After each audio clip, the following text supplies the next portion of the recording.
Assalamualaikum warahmatullahi wabarakatuh. Bagaimana kabarnya hari ini? Semoga selalu dalam lindungan Allah Subhanahu wa taala. Semangat untuk kita semua, para pejuang kuliah daring.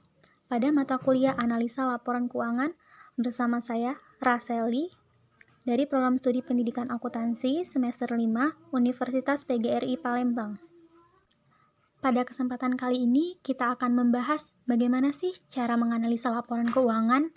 Cara menganalisa laporan keuangan yaitu menghitung rasio-rasio keuangan suatu perusahaan tersebut.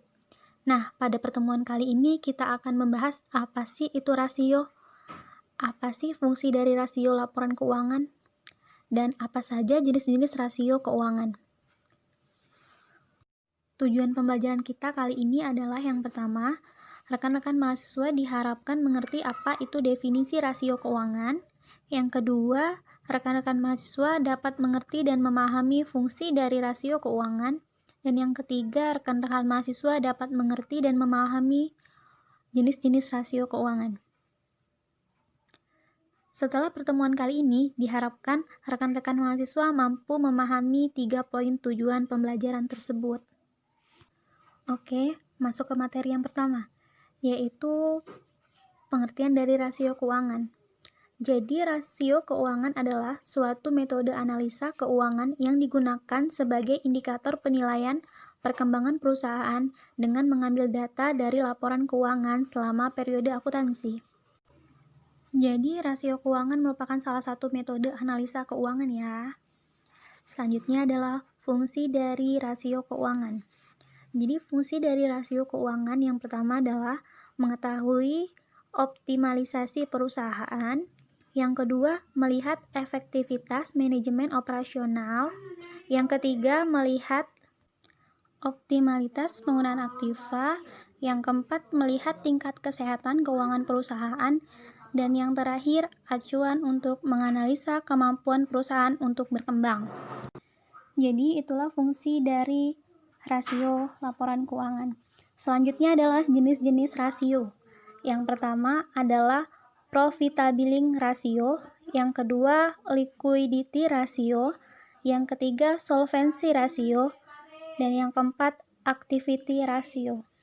Selanjutnya kita akan menjabarkan penjelasannya lebih lengkap mengenai 4 jenis rasio. Kembali lagi yang pertama, yaitu profitability ratio atau rasio laba.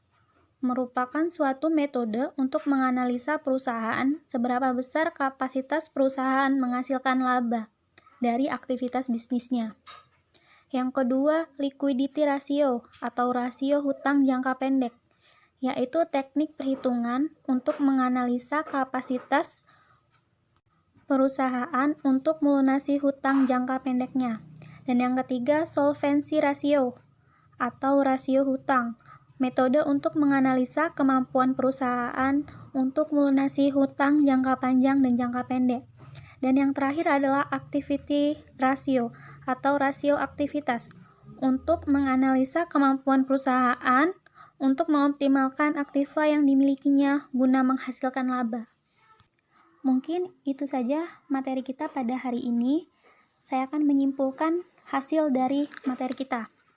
Kesimpulannya yaitu rasio keuangan terdiri dari 4 rasio.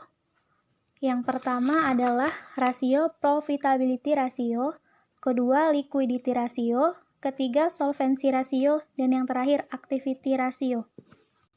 Yang fungsinya untuk mengevaluasi kinerja laporan keuangan suatu perusahaan. Jadi, jika kita ingin berinvestasi atau apapun itu, kita bisa melihat laporan keuangan perusahaan tersebut dan menghitung rasio-rasio keuangannya. Sampai di sini penjabaran dari saya mengenai definisi rasio, fungsi rasio, dan jenis-jenis rasio keuangan. Terima kasih. Wassalamualaikum warahmatullahi wabarakatuh. Dah.